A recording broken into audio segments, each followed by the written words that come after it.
పెంచిన విద్యుత్ ఛార్జీలను తగ్గించాలని డిమాండ్ చేస్తూ భారత కమ్యూనిస్టు పార్టీ నిరసన. చంద్రబాబు నాయుడు ప్రభుత్వం ఛార్జీలు తగ్గిస్తామని హామీ ఇచ్చిందని, అయితే బదులుగా వాటిని పెంచిందని, ప్రజలపై 6,000 కోట్ల రూపాయల భారం వేసి మరో 11,820 రూపాయలు పెంచాలని యోచిస్తున్నారని రామకృష్ణ అన్నారు.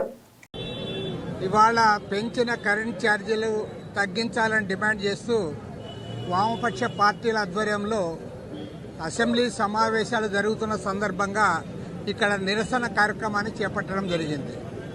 మరి గతంలో చంద్రబాబు నాయుడు గారు అధికారానికి రాకముందు చాలా స్పష్టంగా చెప్పడం జరిగింది.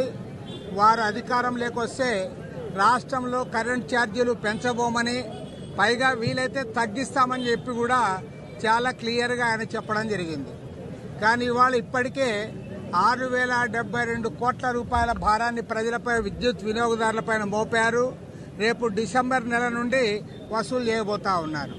అదేవిధంగా మరో 11,820 కోట్ల రూపాయలు ఛార్జీలు పెంచడానికి ఇవాళ అభ్యంతరాలు తెలియజేయమని చెప్పి ఎలక్ట్రిసిటీ రెగ్యులేటరీ కమిషన్ వారు కోరారు. వామపక్ష పార్టీల తరఫున, అదేవిధంగా రాష్ట్రంలో ఉన్న ప్రజా సంఘాలు, వర్తక వాణిజ్య సంఘాలు అందరం కూడా ఇప్పటికే అభ్యంతరాలు కూడా తెలియజేయడం జరిగింది. పైగా నిన్న మంత్రి గారు అసెంబ్లీలో చెప్తా ఉన్నారు, స్మార్ట్ మీటర్లు మేము పంప్ సెట్లకు పెట్టాము అని. అంటే పంప్ సెట్లకు పెట్టామంటే దాని అర్థం ఇవాళ ఏవైతే గృహ వినియోగదారులు ఉన్నారో వాళ్ళందరికీ కూడా ఈరోజు మళ్ళీ స్మార్ట్ మీటర్లు పెట్టడానికి కూడా సిద్ధమవుతా ఉన్నారు. ప్రతిపక్షంలో ఉన్నప్పుడు ఒక మాట, అధికారానికి వచ్చిన తర్వాత మళ్ళీ మాట మార్చి ఇవాళ అదానికి లొంగిపోతా ఉన్నారు. మిమ్మల్ని అనాల్సింది ఏం లేదు. మీ నాయకుడు అక్కడ నరేంద్ర మోడీ గారే అదానితో కుమ్మక్కై, లాలూచిబడి, సరెండర్ అయి టోటల్గా దేశాన్ని దోచిపెడతా ఉంటే, ఇవాళ రాష్ట్రంలో గతంలో జగన్మోహన్ రెడ్డి ప్రభుత్వం ఉన్నా, ఇవాళ చంద్రబాబు నాయుడు ప్రభుత్వం ఉన్నా, ఇద్దరు కూడా సిగ్గు లేకుండా వారికి లాలూచి పడతా ఉన్నారు, లొంగిపోతా ఉన్నారు. కాబట్టి 1,000 కోట్ల రూపాయల భారాన్ని ప్రజలపైన మోపడానికి ఇవాళ స్మార్ట్ మీటర్లు పెట్టబోతా ఉన్నారు. కాబట్టి స్పష్టంగా చెప్తా ఉన్నాం. పైగా విద్యుత్ సంస్కరణలు అని చెప్పి మీరు అసెంబ్లీలో వాదులాడుకుంటా ఉన్నారు. ఇద్దరు కూడా అదే పని చేస్తా ఉన్నారు. ఇద్దరు కూడా అదానితో కుమ్మక్కవుతా ఉన్నారు. దాని పర్యవసానంగా ఇవాళ స్మార్ట్ మీటర్లు పెట్టి 1,000 కోట్ల రూపాయల భారాన్ని విద్యుత్ వినియోగదారులపైన మోపారు.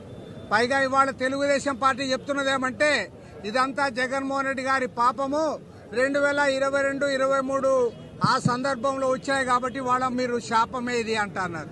నేను అడుగుతా ఉన్నా, ఎవరికి శాపమైంది? ప్రజలకు శాపమైంది. నిజమే, ఇవాళ మీరు చెప్పింది ఏంటి? మీరు ఎన్నికల ముందు అన్ని తెలిసి ఉండి కూడా మేము అధికారం లేకొస్తే ఛార్జీలు పెంచమన్నారు. కాబట్టి ఛార్జీల పెంపుదలను ఉపసంహరించుకోవాలి. మన ఆంధ్ర రాష్ట్ర చరిత్రలో ఏనాడు లేనట్లుగా ఒకేసారి 18,000 కోట్ల రూపాయల భారాన్ని విద్యుత్ వినియోగదారులపైన మోపబోతా ఉన్నారు. కాబట్టి ఇవాళ రాష్ట్ర వ్యాప్తంగా విద్యుత్ వినియోగదారులందరూ కూడా ఆందోళన చెందుతా ఉన్నారు. ఇవాళ ఇక్కడ నిరసన కార్యక్రమం అయిన తర్వాత రేపటి నుండి రాష్ట్ర వ్యాప్తంగా 20వ తేదీ నుండి 30వ తేదీ వరకు 26 జిల్లాల్లో కూడా సభలు, సమావేశాలు, సదస్సుల ద్వారా ప్రజల్ని చైతన్యవంతులు చేస్తాం. డిసెంబర్ నెలలో పోరాటాన్ని రాష్ట్ర వ్యాప్తంగా మరింత ఉధృతం చేస్తాం.